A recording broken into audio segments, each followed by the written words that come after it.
Assalamualaikum warahmatullahi wabarakatuh. Waalaikumsalam warahmatullahi wabarakatuh. Alhamdulillahirabbil alamin wa bihi nasta'inu ala umuri dunya waddin. Shalatu wassalamu ala sayyidina wa maulana Muhammadin wa ala alihi wa sahbihi ajma'in, amma ba'd. Hadratul muhtaramin, para alim, para ulama, para asatid ingkang tansah kawula ta'zimi, ala khos panjenenganipun Bapak Kiai saha para ustad ingkang waget rawuh wonten ing dalu punika. Mugi-mugi tansah dipun mulyakaken dening Allah Subhanahu wa taala. Amin ya rabbal alamin. A'udzu billahi minasy syaithanir rajim.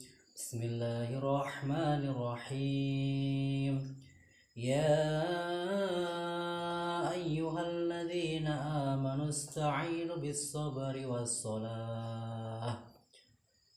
Ya ayyuhalladzina amanu, he orang-orang yang beriman pada hari kiamat, yang beriman kepada bangkit dari kubur, yang beriman kepada hari kebangkitan, dan orang yang beriman, yang percaya dengan adanya siksa kubur, dengan adanya mizan, dengan adanya siratal mustaqim. Ista'inu bis sabri was shalah. Ketika kamu meminta tolong kepada Allah, maka dengan dua cara. Yang pertama yaitu dengan cara bis-sabri. Bis-sabri artinya dengan cara sabar. Sabar artinya apa? Sabar itu artinya menahan diri dengan segala cobaan. Nanti dalam hadis Nabi Muhammad SAW dikatakan, yaitu laisa minna man sabaral hudud wasaqiyal juyub. Tidak termasuk golongan kami orang yang memukul-mukul pipi dan menarik-narik rambut. Jadi, artinya apa? Tidak termasuk golongan kami, tidak termasuk umat Nabi Muhammad SAW orang yang ketika terkena musibah itu memukul-mukul pipi dan menarik-narik rambut. Jadi ketika kita diterpa musibah atau diterpa kejadian yang menyusahkan hati, maka niyahah, artinya niyahah itu meratapi nasib, maka itu tidak boleh oleh agama. Hukumnya adalah haram. Meratap atau niyahah itu hukumnya haram. Maka ketika Nabi Muhammad SAW itu ditinggal oleh putranya yang bernama Ibrahim, putra Nabi Muhammad, maka Nabi menangis. Maka para sahabat bertanya kepada Nabi, apakah engkau tidak ridho ya Rasulullah dengan takdir yang diberikan oleh Allah? Terus Nabi menjawab, aku ridho ya sahabat, aku ridho dengan takdir yang diberikan oleh Allah, tetapi air mata ini adalah air mata kasih sayang. Maksudnya air mata yang dicurahkan Nabi itu adalah air mata kasih sayang seorang ayah terhadap anaknya, bukan karena meratapi nasib atau bukan karena tidak ridho dengan ridho yang diberikan Allah Subhanahu wa taala. Jadi menangis boleh ketika kita diterpa musibah itu, terus kita menangis ketika kita ditinggal oleh orang yang kita sayangi, orang yang kita cintai, maka sekedarnya saja atau menangis. Karena apa? Karena takdir kita, takdir mati, takdir rezeki, takdir umur itu sudah ditulis oleh Allah Subhanahu wa taala sebelum bumi ini diciptakan. Jadi Innallaha katabal maqadir qabla alfisanah. Jadi sungguhnya Allah itu telah menulis menulis takdirmu sebelum bumi ini diciptakan. Sebelum bumi ini diciptakan itu 1000 tahun takdir manusia ini sudah ditulis oleh Allah Subhanahu wa taala. Jadi takdir itu kan ada dua, toh? Takdir mubrom dan takdir mu'alaq. Jadi ketika takdir yang pertama yaitu takdir mubrom itu sudah pas ketetapannya dari Allah Subhanahu wa taala, mati, rezeki, kan? Terus umur dan sebagainya itu sudah ditulis oleh Allah Subhanahu wa taala, tidak bisa dirubah-rubah. Nah, tapi kalau takdir mu'alaq, takdir yang bisa digantungkan, misalnya ketika kita beramal baik, terus rezeki kita menjadi berkah, bertambah. Jadi ketika kita bersilaturahim atau ketika kita menyambung tali silaturahim, maka rezeki kita diluaskan jalan rezekinya itu bisa berubah dengan cara apa? Dengan cara perbuatan baik yang kita lakukan itu bisa berubah, itu mu'alaq atau digantungkan dengan perbuatan kita, itu bisa. Tapi kalau mubrom atau takdir yang sudah ditetapkan oleh Allah, ini tidak bisa dirubah oleh Allah Subhanahu wa taala. Jadi yang pertama itu dengan cara yang sabar. Ketika kita meminta tolong kepada Allah, maka dengan cara yang sabar. Tapi ketika kita tertimpa musibah itu beratnya minta ampun. Karena apa? Karena ketika kita ditinggal oleh orang yang kita sayangi, oleh orang yang kita cintai, itu memang beratnya luar biasa. Beratnya hati ditinggal oleh misalnya orang tua kita atau orang yang kita sayangi, istri kita atau siapa saja, ketika kita ditinggal oleh orang yang kita sayangi, maka memang beratnya luar biasa. Mungkin ayat ini pun lupa. Jadi lupa karena apa? Karena tidak tahunya, tidak kuatnya menerima cobaan yang diberikan Allah Subhanahu wa taala. Padahal Allah Subhanahu wa taala tidak pernah memberikan cobaan di atas kemampuan manusia itu. Maka ketika Allah Subhanahu wa taala itu memberikan cobaan kepada kamu sekalian, maka cobaan itu pasti kamu sanggup untuk menerimanya. Pasti itu sanggup. Jadi cobaan seorang itu beda-beda. Ketika kelas antara saya dan panjenengan itu juga beda kelasnya. Karena apa? Karena tingkatannya itu juga beda. Maka cobaannya pun juga beda. Terus yang nomor dua ista'inu bis sabri was shalah. Yang nomor dua itu dengan cara sholat. Nah, ketika kita diterpa musibah atau diterpa perkara yang tidak mengenakkan, itu yang pertama dengan cara yang sabar, terus yang kedua dengan cara sholat. Maksudnya sholat gimana? Mendekatkan diri kepada Allah Subhanahu wa taala. Jadi ketika hati kita gundah gulana atau hati kita sedang galau,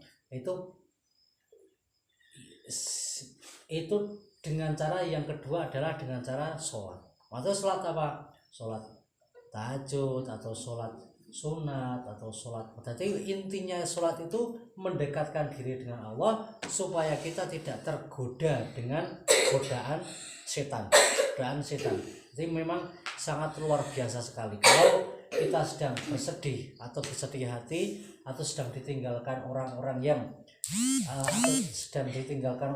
yang kita sayangi, maka setan pun segera menggodanya. Setan segera menggoda kita untuk supaya apa? Supaya kita melenceng dari agama Allah, supaya kita seperti tidak bisa menerima takdirnya Allah. Maka seperti itu harus kita hadapi dengan cara-cara jalan agama Islam seperti itu. Jadi ketika Abdullah bin Abbas, sahabat Nabi Abdullah bin Abbas itu sedang naik kuda, terus diberitahu oleh temannya itu bahwa saudara kandungnya Abdullah bin Abbas itu meninggal. Itu seketika Abdullah bin Abbas itu sholat 2 rakaat waktu mendengar saudara kandungnya itu meninggal. Padahal sahabat Abdullah bin Abbas itu sahabat Nabi yang didoakan masuk surga. Allahumma faqihu fiddin. Yang didoakan Nabi supaya Abdullah bin Abbas itu ahli fikih di dalam agamanya. Orang yang ahli fikih, pintar dalam agamanya pun ketika mendengar musibah yang diterima olehnya itu tetap melakukan sholat. Artinya tetap harus bersabar, dan yang kedua adalah melakukan sholat atau mendekatkan diri kepada Allah Subhanahu wa Ta'ala. Karena apa? Karena kalau kita mengingat Allah, maka dunia ini seperti kecil, dunia ini seperti kecil sekali. Karena apa? Karena kebesaran Allah itu sangat besar sekali. Kebesaran Allah di langit dan di bumi itu memang sangat luar biasa. Ciptaan Allah menciptakan langit, Allah menciptakan bumi, menciptakan langit yang tidak ada batasnya, terus menciptakan bumi yang begini besarnya, dengan ucapan kun fayakun. Maka ketika kita membandingkan antara kuasa Allah dengan dunia dan seisinya, maka dunia dan seisinya ini seperti tidak ada apa-apanya, tidak ada apa-apanya. Maka seperti itu kita mengucapkan la ilaha illallah, tiada Tuhan selain Allah, la haula wala quwata illa billahil aliyyil azim. Terus dalam ayat selanjutnya dikatakan wala nabluwannakum bisyai'im minal khawfi wal ju'i wa naqsin minal amwali wal anfusi was samarat wa bassiris sabirin. Wala nabluwannakum, dan akan pasti kami akan mencoba untuk kamu sekalian dengan sesuatu dari rasa takut dan rasa lapar.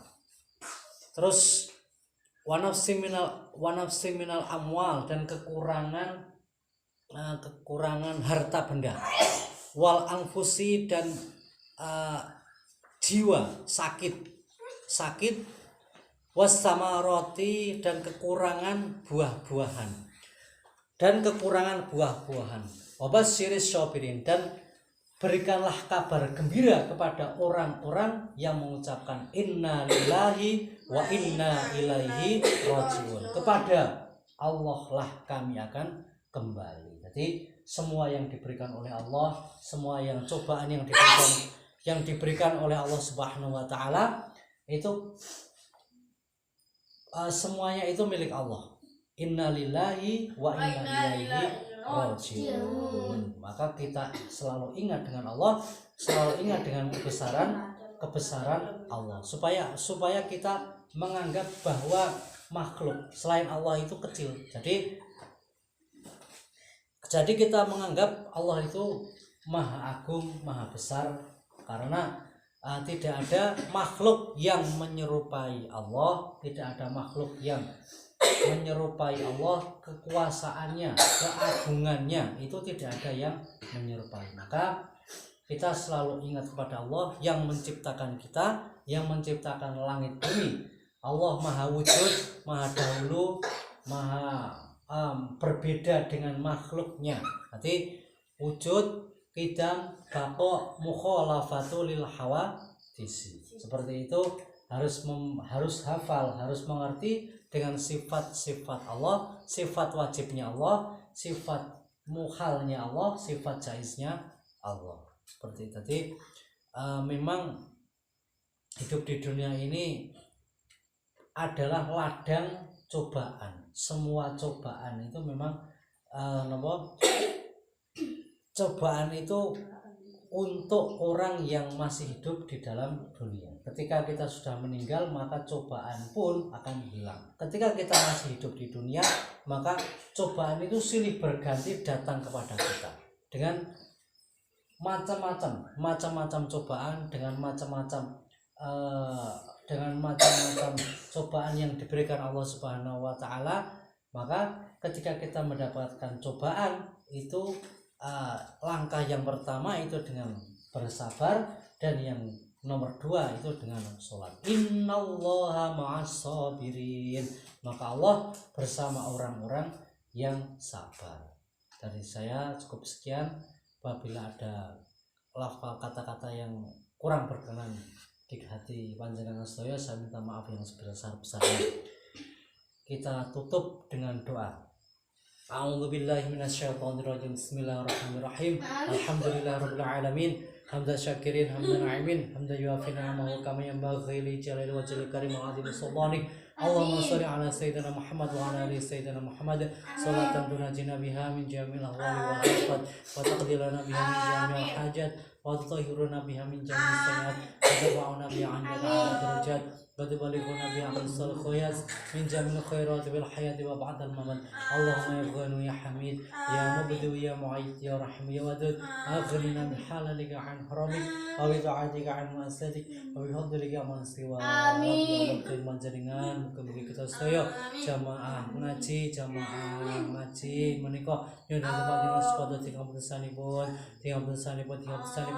bari berkah rezekinipun, berkah istiqamanipun, paring tetap iman islamipun, diparing sukses cita-citanipun, dipun ngapunten sedaya dosa-dosanipun, dipun paring hasil maksudipun ya Allah, dipun paring hasil maksudipun ya Allah, dipun paring hasil maksudipun, dadosaken ahli swarga sedaya ya Allah, dadosaken ahli swarga sedaya, kumpul karim wal muslimin, para sahabat lan tabi'in, para awliya wal arifin fi jannatin na'im. Rabbana atina hasanah wa fil akhirati hasanah wa qina adzabannar wa adkhilna jannatan ma'al abrar ya aziz ya ghaffar ya rabbal alamin. Rabbul izzati amma yasifun. Salamun alal mursalin walhamdulillahi rabbil alamin. Al-Fatihah.